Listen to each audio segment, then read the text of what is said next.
আরে সম্পর্ক যখন ভেঙে যায় তার ফটো ভিডিও রাখা যায় নাকি বলো তোমরা বন্ধুরা? তো দিশানি সৌরভের সম্পর্কটা ভেঙে গেছে, তাই ইনস্টাগ্রাম থেকে দিশানি সৌরভের সব ভিডিওগুলো ডিলিট করে দিয়েছে, যেটা সৌরভের সঙ্গে করেছিল দিশানি ডিলিট করে দিয়েছে। কি ব্যাপার?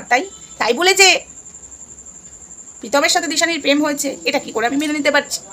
না, আমি মেনে নিতে পারছি না, তোমরা হয়তো মানতে পারছো। হাই ফ্রেন্ডস, সোমা ওয়ার্ল্ডে তোমাদেরকে অনেক অনেক স্বাগত আর অনেক অনেক ভালোবাসা। চলে এসেছি আবারও আরেকটা ভিডিও নিয়ে। তো অনবরত আমার কাছে প্রচুর কমেন্ট আসছে, দেখো গা দিশানি আর সৌরভের সম্পর্ক ভেঙে গেছে বলে দিশানি সৌরভের ফটো ভিডিও সব ডিলিট করে দিয়েছে ইনস্টাগ্রাম থেকে। ও মাই গড, তাই বুঝি? তাহলে আমাকে আবার প্রমাণ দিতে হয়। তাহলে এই যে আমি সাইডে দিয়েছি এটা কি? এটা আমি ইনস্টাগ্রাম থেকে নিয়ে এলাম তোমাদের কথা শুনে। একটু পারলে ঘেটে দেখে এসো, ভিডিওগুলো আছে একটু ঘেটে দেখে এসো। কেন দেখতে পারছো না? এই তো রয়েছে।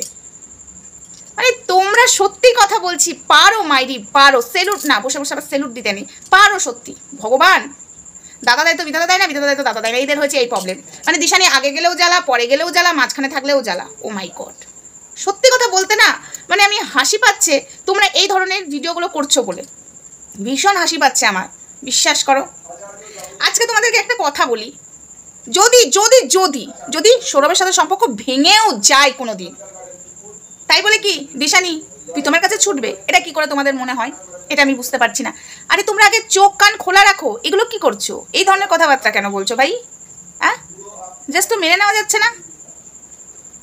এই তো প্রমাণ আমি দিয়ে দিলাম, প্রমাণটা কিন্তু আমি দিয়ে দিলাম। তাই একটুখানি বুঝে সুঝে কথা বলো। আমি এটা বুঝতে পারছি না, দিশানির সাথে ঝগড়া লাগতেই পারে, আমাদের স্বামী স্ত্রীর মধ্যে ঝগড়া লাগে না? তোমাদের বাড়িতে মা বাবার লাগে না? তোমাদের মধ্যে কারো লাগে না? রাগে তো অনেক কিছু করে মানুষ। দিশানি তো সেখানে ডিলিট করেনি, আমি দেখে এলাম, আমি আজকে তুলে দিলাম। সেই জায়গায় যদি হয়ও, মানুষে দেখবে রাগ হলে, বরের প্রতি রাগ হলে, বয়ফ্রেন্ডের উপর রাগ হলে, বয়ফ্রেন্ড যদি কিছু দেয় সেটাকে ছিঁড়ে ফেলে দেয়, দেখবে স্বামী কিছু নিয়ে এলো সঙ্গে সঙ্গে সেটা রেগে ছুঁড়ে ফেলে দেয়, হয়তো আবার ভালোবাসা হয়। যদি সৌরভ দিশানির মধ্যে যদি কিছু হয়েও থাকে, মাঝখানে প্রীতমকে টানছো কেন? প্রীতমের জন্য করছে। তোমাদেরকে না যতই আমি বলবো ততটাই আমার মুখটা নষ্ট হবে, বিশ্বাস করো। তোমরা বুঝবার না, তোমরা অ্যাকচুয়ালি কন্ট্রোভার্সি করার জন্যই নেমেছো, এটা বুঝতে পারছি, পরিষ্কার কথা, আমি এটা বুঝতেই পারছি। আর আমরা তো অবশ্যই বলবো, আমি তো দিশানির পাশে আছি, আমি এটাও বলছি আমি দিশানির পাশে আছি। যেমন রিমির পাশে আমি দাঁড়িয়েছিলাম, এখনও রিমির সাথে অন্যায় হলে অবশ্যই রিমির পাশে থাকবো। রিমি অন্যায় করলে রিমিকে শাসন করব, আবার রিমি যদি ভালো কাজ করে তাকে ভালোবাসবো। যেমন দিশানির পাশেও আমি এখন আছি, দিশানি অন্যায় করলে অবশ্যই শাসন করব, আর দিশানির ভালোটা দেখলেও বলবো, ভুলটা দেখলেও বলবো যে দিশানি তুই এটা ভুল করছিস। ঠিক আছে? একটা মেয়ে কখনো খারাপ হতে চায় না, বুঝেছো? একটা মেয়ে খারাপ হতে চায় না, তার পরিবার আছে, তার বাবা মায়ের কাছ থেকে এবং সমাজের কাছ থেকে খারাপ হতে চায় না, ঠিক আছে? এমনি এমনি না। দিশানি যখন গেছিল না, রিমি চলে যাওয়ার পরে সেকেন্ড বার, ও ভেবেছিল যে ওকে খুব ভালোবাসে, ও সেটা বুঝে গেছে, কতটা ভালোবাসে দিশানিকে সেটা দিশানি বুঝে গেছে ভালো মতো, ঠিক আছে? আমি আবারও বলছি, যেমন আমি রিমির পাশে ছিলাম তেমন আমি দিশানির পাশেও আছি। অন ক্যামেরায় বলে গেলাম, যেটা ঠিক সেটা বলো, যেটা ভুল সেটা বলো। কেন অনবরত বলে যাচ্ছ? এই ভিডিও ডিলিট করে দিয়েছে, ওর আর সৌরভের প্রতি মন নেই, ওই তো প্রীতমের প্রতি মন, ওই জন্য ডিলিট করে দিয়েছে। কেমন ধরা কথাবার্তা! ওই ডিভোর্সের কথা উঠেছে তো দিশানির মন উড়ু উড়ু হচ্ছে। ও মাই গড, তোমাদেরকে যতই দেখছি না ততই অবাক হচ্ছি আমি, কিচ্ছু মনে করো না, যতই দেখছি ততটাই অবাক হচ্ছি। কমেন্টগুলো করছো এরকম করে বলছো, একটু বুঝে সুঝে দেখো। ঝগড়া যদি সৌরভের সাথে হয়েও থাকে দিশানি, তাহলে কি প্রীতমের কাছে ছুটবে? ও মানুষের হতে পারে না? যদি তোমাদের বাবা মায়ের সাথে যদি ঝগড়া হয়, তোমার মা কি একটা বয়ফ্রেন্ড খুঁজবে না তোমার মা বাবা একটা গার্লফ্রেন্ড খুঁজবে?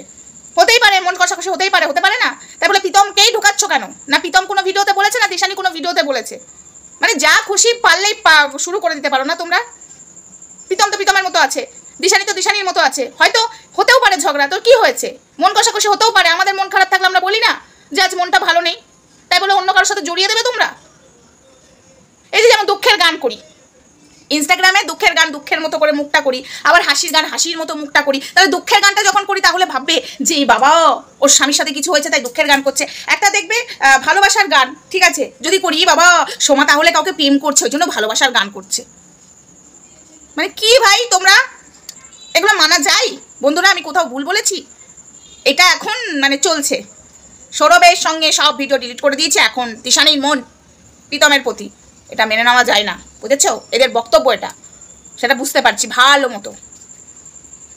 তো চলো ভিডিওটা আপাতত এইটুকুই, অন্য কোনো ভিডিওতে দেখা হচ্ছে, তখন সঙ্গে থেকো, ভালো থেকো, সুস্থ থেকো, চোখ কান খোলা রাখো, বোঝার চেষ্টা করো, দিমাগটা লাগাও। যেটা খুশি বানিয়ে দিলেই হবে না। যে আমি বললাম আমি দুঃখের গান করছি বলে এটা ভেবে নেবেন আমার বরের সাথে ঝগড়া হয়েছে, বা আমি ভালোবাসার গান করছি বলে এটা ভেবে নেবেন আমি কারোর সাথে প্রেম করছি। ওকে, সেম জিনিস দিশানি যদি সৌরভকে নিয়ে যদি দুঃখের গান করে বা নিজে নিজে দুঃখের গান এমনি করছে, তাহলে এটা ভেবে নেবে না যে সৌরভের সঙ্গে কিছু হয়েছে বা সৌরভকে ছেড়ে দিয়ে চললো প্রীতমের কাছে, এটা ভেবে নিও না। হ্যাঁ, আরেকটা কমেন্ট, কি যেন কমেন্টটা, ওটা 4 দিন আগে এসছে কমেন্টটা, দাঁড়াও আমি তো ভিডিও করতে পারিনি, দাঁড়াও 1 সেকেন্ড দেখে নি। কমেন্টে এই কথাটা বলেছ যে প্রীতম যেমন দিশানিকে দেখাবার জন্য রিমিকে বিয়ে করে ওকে মহড়া বানালো, সেম জিনিস দিশানিও করলো, মানে প্রীতমকে দেখাবার জন্য সৌরভকে মহড়া বানালো। এই দুটো ছেলেমেয়ের জীবন হলো, এরা সবই ঠিক আছে, ফালতু কথা বলো না, এসব ফালতু কমেন্টে না আমার মাথাটা গরম হয়ে যায়। যেটা জানো না সেটা হাত জড়ো করে বলছি, বলিবেন না এসব কমেন্ট, ওকে?